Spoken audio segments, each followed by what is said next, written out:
Mungu ni mwema kila wakati, na ndiposa kila wakati huwa ninazungumza kuhusu huyu Mungu.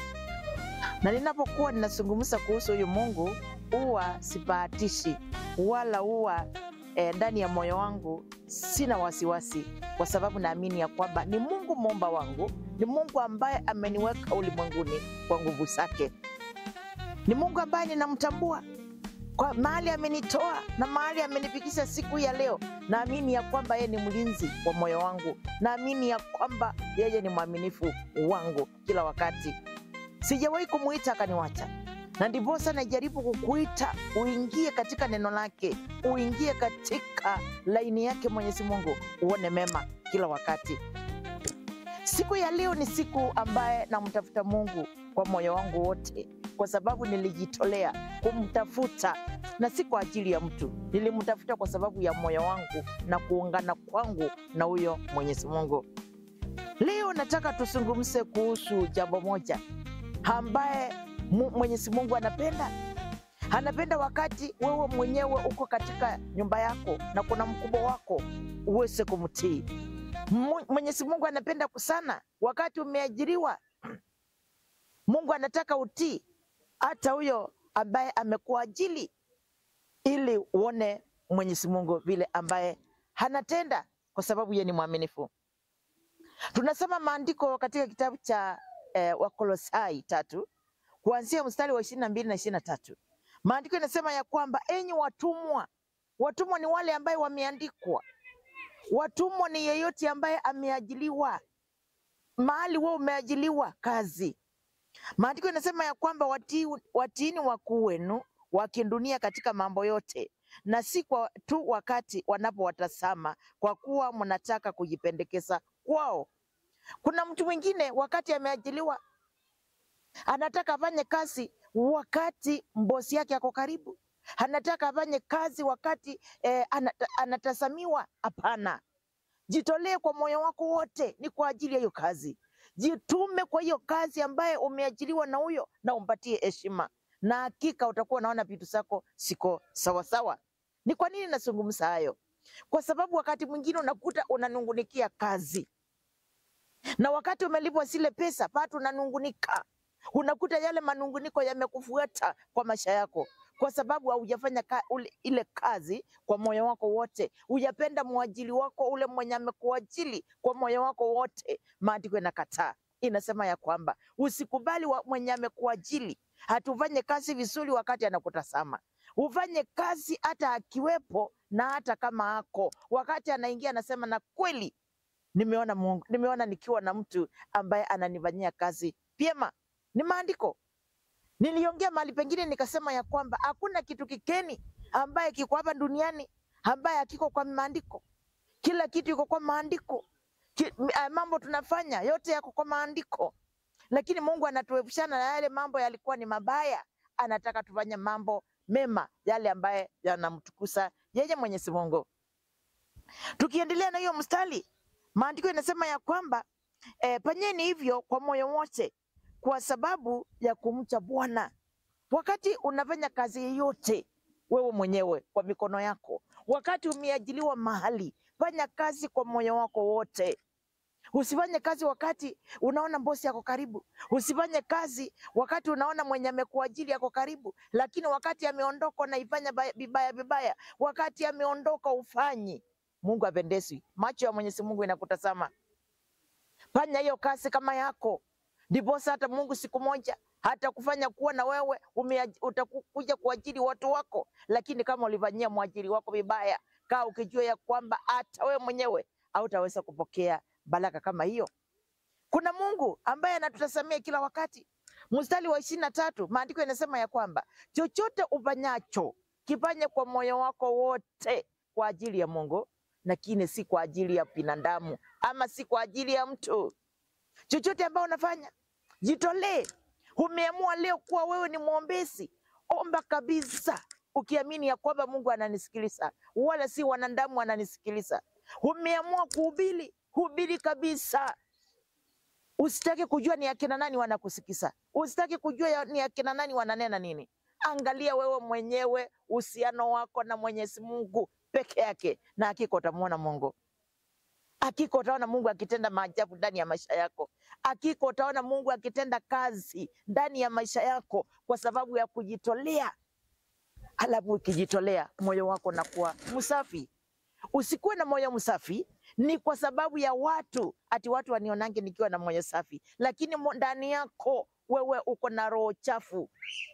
Fanya ambaye Mwenyezi Mungu ambaye anayetuatazama, Mwenyezi Mungu ambaye anayenena ndani yetu, Mwenyezi Mungu anayekaa ndani yetu, akikuona anasema na kweli mwanangu, ninapendezwa naye.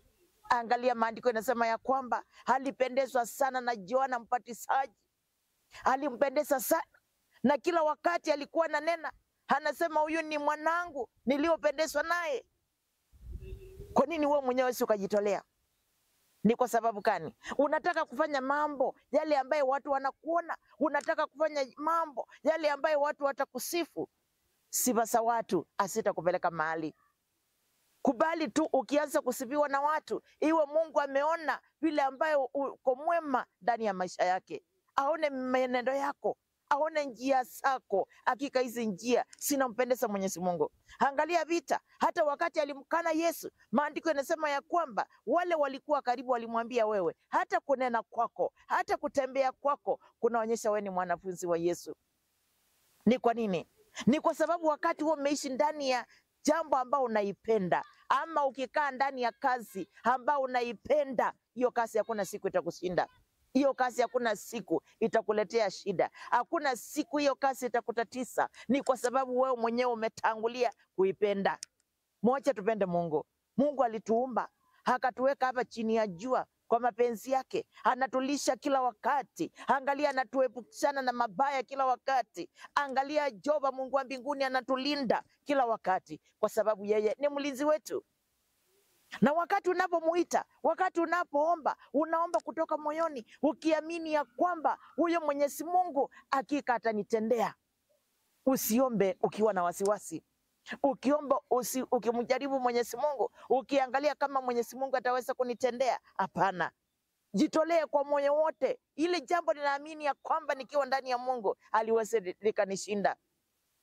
Ili jambo ambaye nikiwa ndani ya Mwenyezi Mungu ninaamini ya kwamba hakuna siku litanishinda kwa sababu kuna Mungu. Lakini kama ule Mwenyezi Mungu umwamini, kama huyo kazi yake Mwenyezi Mungu hauiamini, hauithamini kwa moyo wako, hakuna siku mambo yako itaendelea, kwa sababu shetani atakuwa anakuja anasimama mbele yako, na akisimama mbele yako anakuja anakusuia baraka zako. Maandiko yanasema ya kwamba katika Danieli 10, maandiko yanasema ya kwamba na malaika alikuwa ametumwa na Mwenyezi Mungu. Ukisoma Danieli 9, alikuwa ametumwa na malaika Mwenyezi Mungu apelekee mwanake anayependezwa naye kwa moyo, ambaye anaitwa Danieli, ampelekee zawadi. Lakini ule malaika alikawia kwa sababu alikuta malaika wa Persia amesimama pale na amemsuia. Wakati Mikaeli alikuwa katika vilika zake za kutembea, akaona ule malaika wa Persia amesuia. Ule malaika alikuwa ameitwa na Mungu, ametumwa na Mungu. Ndipo akashuka, akakuja, akakabiliana naye. Ule akapata wakati wa kuendea Danieli, akampelekea zawadi. Akaenda akamwambia, wewe ambaye uliyependwa sana na Mungu, Mungu amesema nikuje nikwambie hivi na vile. Maandiko yanasema ya kwamba katika Danieli 10 alikuwa anajibiwa maombi yake hata kabla hajaomba. Ni kwa sababu gani? Chochote alikuwa akikifanya, hakukifanya juu ya mtu, alikifanya ni kwa sababu ya Mwenyezi Mungu. Wakati ambaye wenzake walimwekea vitina kwa mfalme, wakasema na kusiombwe, na walijua ya kwamba Danieli anapenda sana kuomba, kunena na Mungu wake, ikawa sasa ni kusuiwa. Akasema, wakaenda wakaweka sign hati ya kwamba kusiomba miungu wala Mungu, kwa sababu aliamini ya kwamba Danieli anampenda Mwenyezi Mungu. Danieli akajipima, akajiangalia, ile kazi ambaye ninatafuta, sitafuti ni kwa sababu ya Mwenyezi Mungu, sababu ya mtu. Ninatafuta ni kwa sababu ya Mungu wa kipekee anaoishi ndani yangu. Maandiko yanasema ya kwamba kuokofa mfalme alipanda juu katika chumba chake, akafungua dirisha. Alikuwa naomba asubuhi, anaomba mchana na jioni. Maandiko yanasema ya kwamba akiwa Babiloni alikuwa anatoa sauti inaweza kufika hata Yerusalemu. Wewe mwenyewe utaki kuonekana ukiomba. Wewe mwenyewe unaomba nikao na nijivicha. Ni kwa sababu ile kazi ambao unaifanya, ule Mungu naye mtafuta. Umtafute kwa moyo wako wote. Umtafute na moyo na roho na kweli. Na ndiposa wakati mwingine maandiko yanasema ya kwamba Mungu anaangalia mioyo yetu isiwe mbali na sisi. Isiwe mbali na Mwenyezi Mungu. Anaangalia mioyo yetu kwa kila kitu ambaye tunafanya. Na ndiposa hapa kitabu cha Wakolosai kinasema 3:23. Akasema jambo lolote unalolifanya, ulifanye kwa moyo wako wote kwa sababu ya Mungu, lakini sio kwa sababu ya mtu. Hebu jiangalie wewe mwenyewe. Ni kazi gani ambao unafanya? Ambao unaona ufanye bila kwa njia inayostahili? Hebu angalia ile kitu unaomba Mwenyezi Mungu. Hebu angalia kama kinaandamana na mapenzi yake. Hebu angalia ile kazi ambao unaifanya wewe kama inamtukuza Mwenyezi Mungu.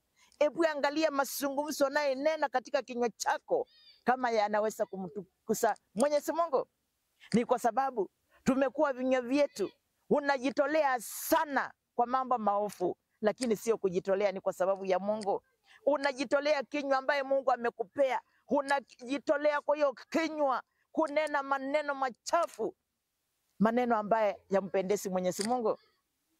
Unaangalia macho yako, mahali unasikia kuna kitu kibaya, huko ndio unakimbia na macho yako uenda kuangalia. Lakini mahali kuna neno lake Mwenyezi Mungu, unasema hata huko siwezi nikaangalia. Tulisoea, hatutaki, tulichoka na kushinda tukiambiwa. Kumbuka kila kiungo nakitumia, ambaye kunena, kutazama, kutembea ni mali yake Mwenyezi Mungu. Ukisoma katika kitabu cha Zaburi 50:12, maandiko yanasema ya kwamba ningeishi njaa mimi singekwambia wewe, kwa sababu wewe pamoja na kila kitu hapa ulimwenguni ni mali yangu mimi Mwenyezi Mungu. Wewe ni mali ya Mungu na anaweza kufanya chenye anataka. Maandiko yanatuambia kwamba sisi tunakaa ni kama mfinyanzi, wakati anaenda kutengeneza kile chombo, akiona kijatokea vile anataka, anaweza kukiondoa tena na aweze kukitengeneza tena. Hivyo ndivyo ilivyo Mwenyezi Mungu. Wewe unatumia mawazo yako kuwaza mambo mabaya, maneno machafu, mawazo ambaye Mungu anaweza kuichanganya na kuingiwa na wasimu. Ukisoma katika kitabu cha Kumbukumbu la Torati kuanzia 28, ukiteremka pale chini mstari wa 22, maandiko yanasema ya kwamba ako na uwezo wa kuharibu hata mawazo yetu. Ni kwa nini hatuwezi tukamheshimu Mwenyezi Mungu? Hatuwezi tukajitolea kufanya kazi yake Mwenyezi Mungu. Hatuwezi tukajitolea kuwa mbingwa wa kutenda mema, lakini sio mbingwa wa mabishano, sio mbingwa wa kutenda mambo ambaye hayampendezi Mwenyezi Mungu. Na ndiposa naona ule mama anajitoleanga kwa mboma yake, hata majaribu ije kiwaka moto, ule mama hawezi songa katika ile mboma. Anasimama na watoto wake na anakaa kitete katika ile mboma, na anaweza kumtafuta Mungu na roho na kweli, akiamini ya kwamba mwanadamu anaweza kumwacha, lakini Mungu hawezi kumwacha. Na unakuta ile mboma imesimama. Watu wanaanza kusema, na hakika hii mboma mzee alienda, lakini mboma bado imesimama. Wewe uko wapi? Mimi niko wapi? Wakati tunapomtumainia Mwenyezi Mungu, wakati umejitolea kunena na Mungu, wakati umejitolea kuomba, wakati umejitolea kunena neno lake Mwenyezi Mungu, wewe huwa unamweka wapi? Wewe unamwombea wapi? Ama unaomba ukijisikia? Tunapaa kujiangalia. Hapa tumeambiwa tufanye kazi kwa mioyo yetu yote, kufanyia Mungu kazi. Tufanye kazi ya watu wa dunia, tufanye kabisa. Kama umeajiliwa mahali, wacha kuangalia Saila ametoka, hati ndio nataka kufanya kazi. Fanya kazi kwa kujitolea. Ukiamua leo ni kufundisha watoto wako, jitolee na moyo wako wote. Na kila mahali mtoto anatembea, anasema kweli hapa wazazi wetu walituambia tusifanye hivi. Ni kwa nini tunalekea? Ni kwa sababu yeye Mwenyezi Mungu. Ni kwa nini tunakaa ni kama Mungu anakaa mbali? Ni kama Mungu alituacha, ni kama Mungu hayupo. Ukisikia watu wengine wakisema hakuna Mungu, na unasema na yenyewe hakuna Mungu. Ni kwa nini? Kwa sababu hujapenda Mungu wako kutoka moyoni. Hujapenda Mungu wako kutoka moyoni. Mungu ni mwaminifu. Hebu tujitolee. Hebu tusilende chini yake Mwenyezi Mungu. Uache tuite Mungu aweze kututendea. Uache tuite Mungu aweze kushuka karibu na sisi na hatutafungukiwa na chochote. Ndugu yangu, dada yangu, hebu anzia leo. Uende mbele zake Mwenyezi Mungu, mwambie nimeselenda chini ya miguu yako. Nahitaji usaidizi wako. Uone vile Mungu atakusaidia. Mungu ni mwema na Mungu anainua. Tuangalie mienendo yetu na Mungu wetu ataweza kutubariki kila wakati na kila saa kwa sababu yako na uwezo. Mbarikiwe sana. Ninawapenda sana. Mtu yeyote atakayesikia hili neno, ninampenda kabisa, akaweze kupatia hata mwingine akaisikize, na Mungu wa mbinguni akatende mema kwa maisha yao. Amen and amen.